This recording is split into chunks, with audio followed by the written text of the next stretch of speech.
Now, as promised, I want to take you live to the footsteps of Harambee House Annex, where I do understand Deputy President Rigathi Gachagua has now taken to the podium, giving us a status update on the current short rains we're experiencing in the country. Let's listen in.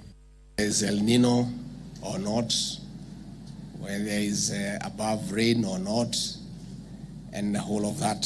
Maybe before I make the statement on behalf of the team that we have met, with us here are cabinet secretaries, principal secretaries, development partners, humanitarian agencies, and everybody concerned in this space of emergency response. Before I make the statement, I want to call the Director of Meteorological Department to tell the country what it is, so that then from there we can be able to proceed. Where is the Director?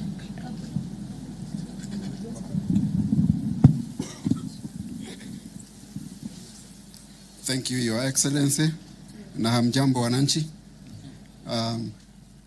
I want to point out that as initially given in the forecast, we have El Nino in this short rain season 2023, and we do apologize for the lack of communication or miscommunication, because that was a big mistake, but we are sorry about that. And moving forward, let's prepare ourselves for the enhanced rainfall as a result of the El Nino phenomenon that we are in at this time. Asanteni. Thank you. I think the matter is settled. El Nino it is. Welcome to this briefing. Over the last few weeks, many parts of the country have been receiving more than normal rains. This has threatened lives and livelihoods, especially downstream. I thank you, the media, for your work in raising awareness on the floods and the humanitarian situation across the nation. I would like to confirm that the government, working with partners, is on top of it. More than 19 counties in ASAL and non-ASAL areas have been adversely affected by the continuing heavy rains. 2 sections of roads have been cut off in counties such as Wajir, Isiolo, Mandera, Marsabit, Tana River, Garissa, among others. This has reduced access via land. 3 families have been displaced, especially in northern Kenya and downstream in areas like the county of Tana River.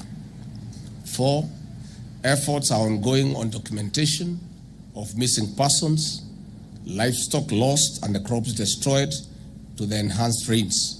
We'll be making this data public once confirmed. 5, we face the risk of rivers breaking their banks, and in this regard, we ask our people to be on the lookout. Through the National Emergency Response Committee that I chair, the government and other partners have taken a raft of measures to reduce the negative impact of the rains, including 1, deployment of aircrafts by the Kenya Defence Forces for evacuation of marooned families to safe grounds.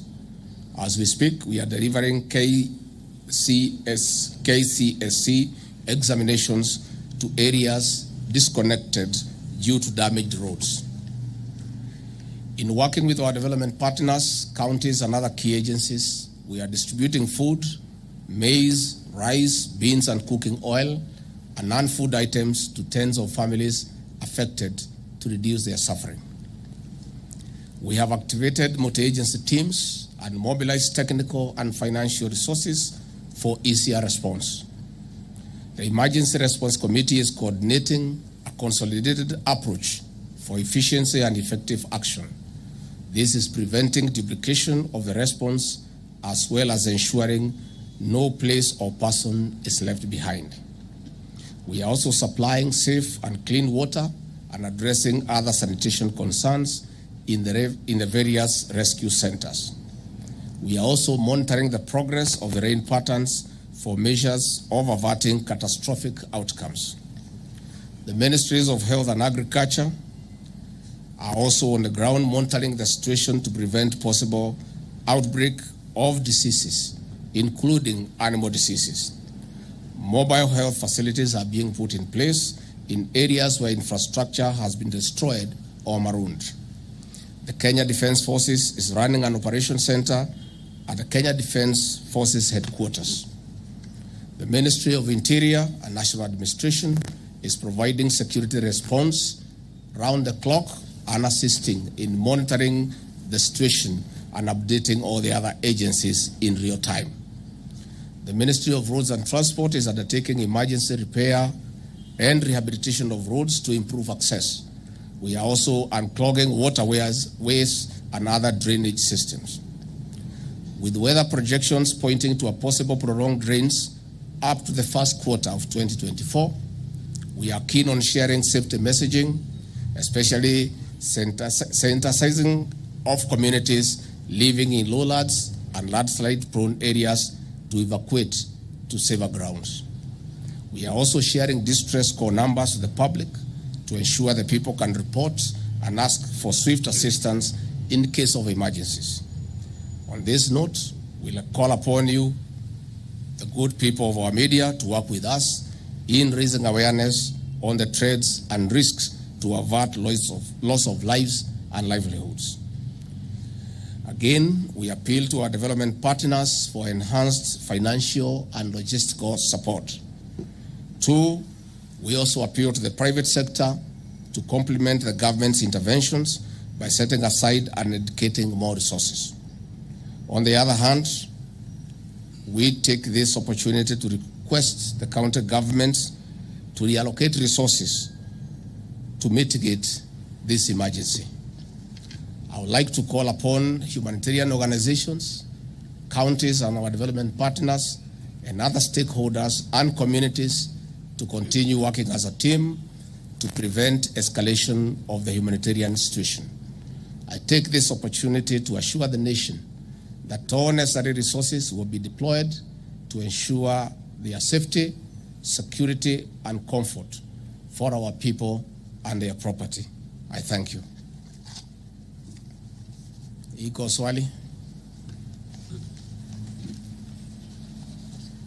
You are satisfied?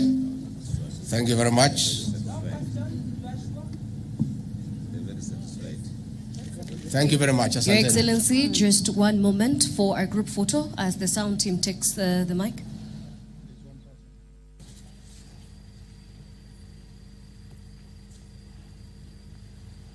Well, that was a shorter briefing at Harambee House Annex. The Deputy President clearly giving us an update. And now the Kenya Meteorological Department has confirmed it was a bit of miscommunication. It is El Nino that we'll be experiencing until early next year.